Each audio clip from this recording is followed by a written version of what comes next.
আমাদের এলাকার ক্ষেত বাড়ি এগুলা বৃষ্টি হয়েছিল অনেক, তার জন্য অনেক ধানের ক্ষতি হয়েছে। এই যে দেখেন চারপাশে ধানগুলো পড়ে গেছে, এই বৃষ্টিপাত হচ্ছে এই কারণে ধানগুলো পড়ে গেছে।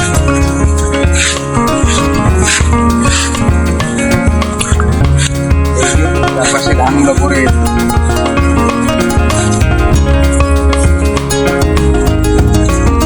আসলে গ্রামের মজাটা অনেক সুন্দর হয়, আবহাওয়াটা অনেক ভালো, বাজার ভালো। তো আমার নতুন ইউটিউব চ্যানেল সবাই সাবস্ক্রাইব করবেন, সাপোর্ট করবেন। এই যে দেখেন এই পাশে ধানগুলো আরো অনেক ক্ষতি হয়েছে ধানের, ভারী বৃষ্টি হওয়ার কারণে ধানগুলো পড়ে গেছে যেখানে সেখানে এই যে এ পাশে ধানগুলো পড়ে গেছে।